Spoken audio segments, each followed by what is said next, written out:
Good.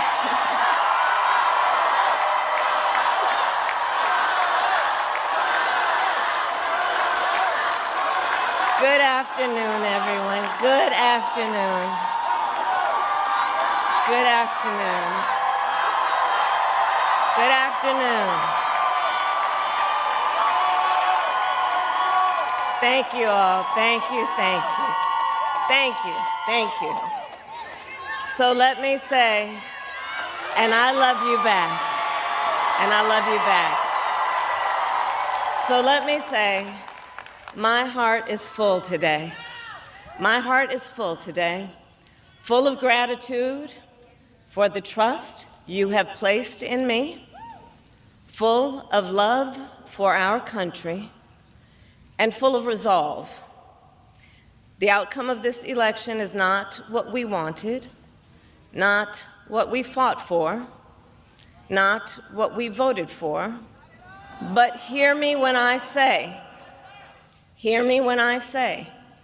the light of America's promise will always burn bright. As long as we never give up, and as long as we keep fighting.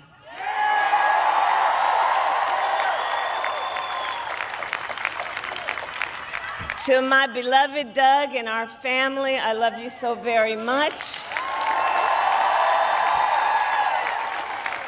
To President Biden and Dr. Biden, thank you for your faith and support.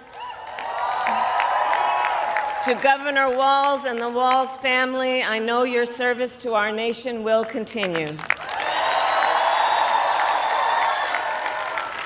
And to my extraordinary team, to the volunteers who gave so much of themselves, to the poll workers and the local election officials, I thank you all. Look, I am so proud of the race we ran, and the way we ran it, Over the 107 days of this campaign, we have been intentional about building community and building coalitions, bringing people together from every walk of life and background, united by love of country with enthusiasm and joy in our fight for America's future. And we did it with the knowledge that we all have so much more in common than what separates us. Now, I know folks are feeling and experiencing a range of emotions right now. I get it. But we must accept the results of this election. Earlier today, I spoke with President-elect Trump and congratulated him on his victory. I also told him that we will help him and his team with their transition, and that we will engage in a peaceful transfer of power.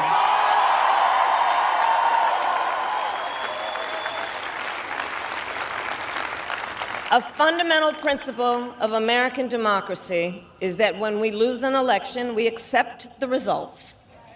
That principle, as much as any other, distinguishes democracy from monarchy or tyranny.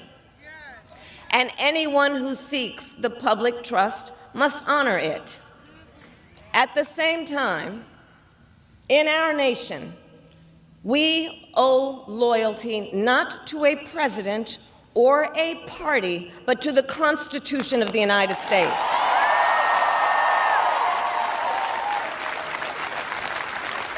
And loyalty to our conscience and to our God. My allegiance to all three is why I am here to say, while I concede this election, I do not concede the fight that fueled this campaign.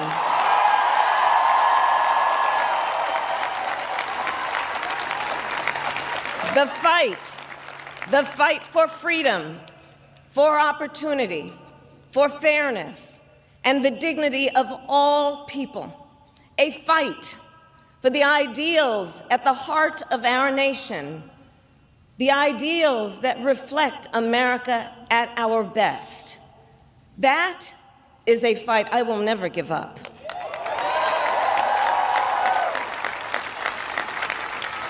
I will never give up the fight for a future where Americans can pursue their dreams, ambitions, and aspirations, where the women of America have the freedom to make decisions about their own body and not have their government telling them what to do. We will never give up the fight to protect our schools and our streets from gun violence. And America, we will never give up the fight for our democracy, for the rule of law, for equal justice, and for the sacred idea that every one of us, no matter who we are or where we start out, has certain fundamental rights and freedoms that must be respected and upheld.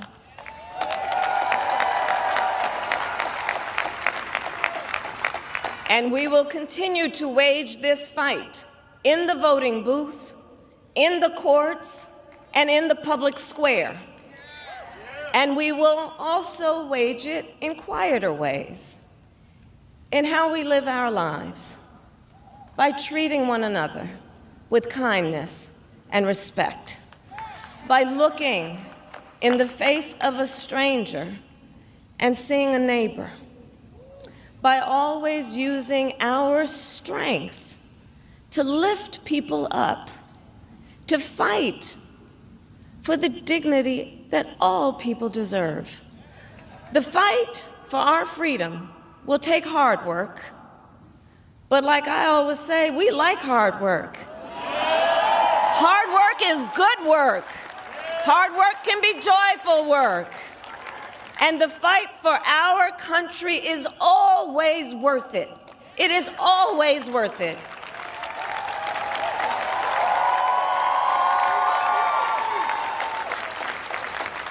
To the young people who are watching, it is, I love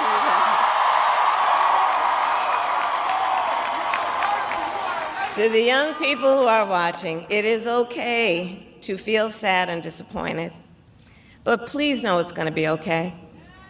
On the campaign, I would often say, when we fight, we win. But here's the thing. Sometimes the fight takes a while. That doesn't mean we won't win. That doesn't mean we won't win. The important thing is don't ever give up.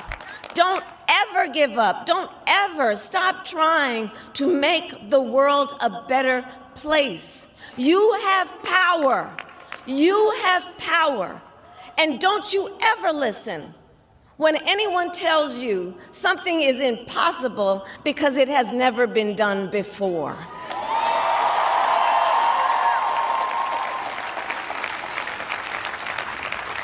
You have the capacity to do extraordinary good in the world.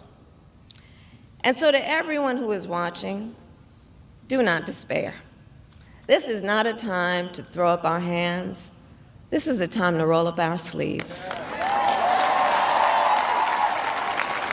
This is a time to organize, to mobilize, and to stay engaged for the sake of freedom and justice and the future that we all know we can build together. Look, many of you know I started out as a prosecutor, and throughout my career, I saw people at some of the worst times in their lives. People who had suffered great harm and great pain, and yet found within themselves the strength and the courage and the resolve to take the stand, to take a stand, to fight for justice, to fight for themselves, to fight for others. So let their courage be our inspiration. Let their determination be our charge. And I'll close with this.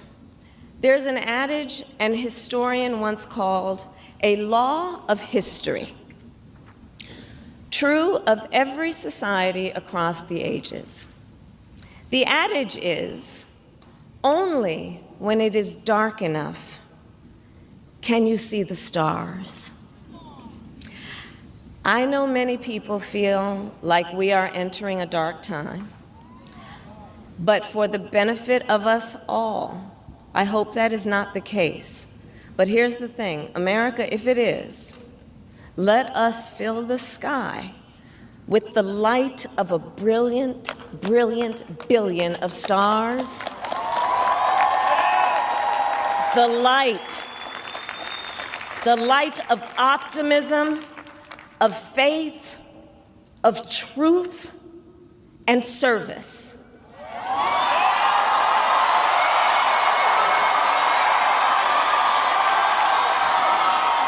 HU. And may that work guide us, even in the face of setbacks, toward the extraordinary promise of the United States of America. I thank you all. May God bless you, and may God bless the United States of America. I thank you.